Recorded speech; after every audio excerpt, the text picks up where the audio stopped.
નમસ્કાર, આપ જોઈ રહ્યા છો નેશન પ્લસ ન્યૂઝ. હું છું આપની સાથે હેતલ ભગત.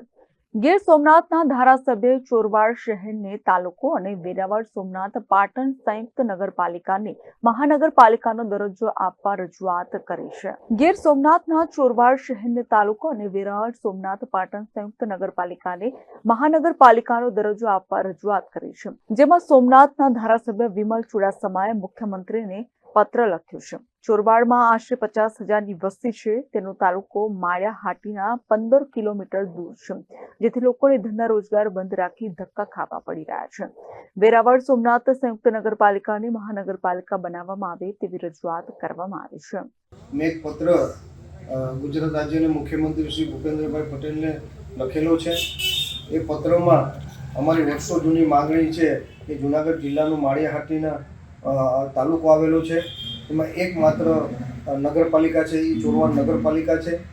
ત્યાં અંદાજિત 20,000ની ઉપર મતદાન છે અને 50,000 જેટલી વસ્તી ધરાવે છે. અને અહીંયા અમારી બહુ જૂની માંગણી છે. જ્યારની રાજપા સરકાર હતી ને શંકરસિંહ વાઘેલા મુખ્યમંત્રી હતા ત્યારની અમારી માંગણી હતી કે અમને અલગ તાલુકો આપવામાં આવે, કારણ કે અલગ તાલુકો આપવામાં આવે તો શહેર આવેલું છે અને આજુબાજુમાં 40થી 45 ગામો આવેલા છે. તેને 15 કિલોમીટર દૂર માળિયા જવું પડે.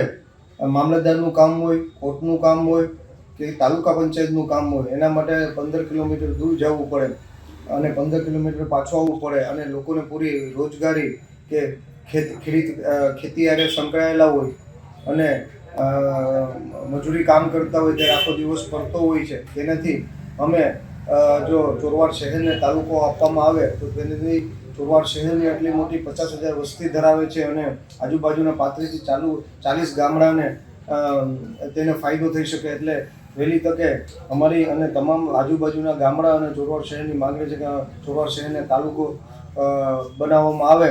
અને આ પ્રશ્ન પણ હું વિધાનસભામાં પણ પૂછવાનું છે. ત્યારે હું અત્યારે હાલમાં જે ગીર સોમનાથ જિલ્લો આવેલ છે તેમાં 90 સોમનાથ વિધાનસભા આવેલી છે, તેના ધારાસભ્ય તરીકે સેવા આપું છું. એમાં પણ ઘણા સમયથી અમારી માગણી છે કે બીજી નગરોને જે મહાનગરપાલિકામાં સમાવેશ કરી છે, ત્યારે અહીંયા સોમનાથમાં પ્રથમ જ્યોતિર્લિંગ આવેલી છે. વિશ્વમાંથી લોકો દર્શન કરવા માટે આવતા હોય અને નગરપાલિકા હોવાના કારણે પૂરી સુવિધા લોકોને મળતી નથી.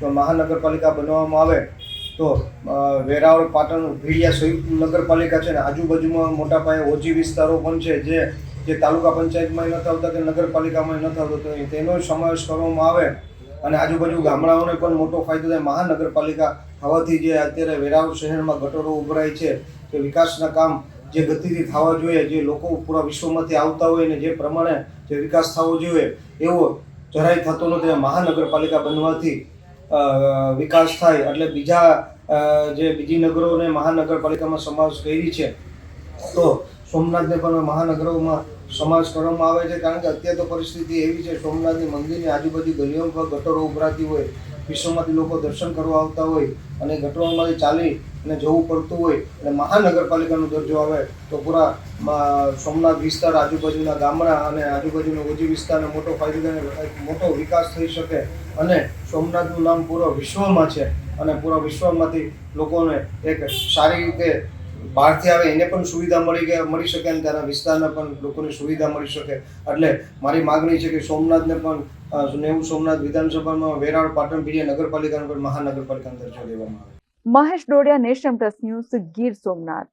સમાચારોના સતત અપડેટ મેળવવા માટે અમારી નેશન પ્લસ ન્યૂઝની યુટ્યુબ ચેનલને સબસ્ક્રાઇબ કરો, બેલ આઇકન દબાવો અને જોડાયેલા રહો ફેસબુક, ઇન્સ્ટાગ્રામ અને ટ્વિટર પર.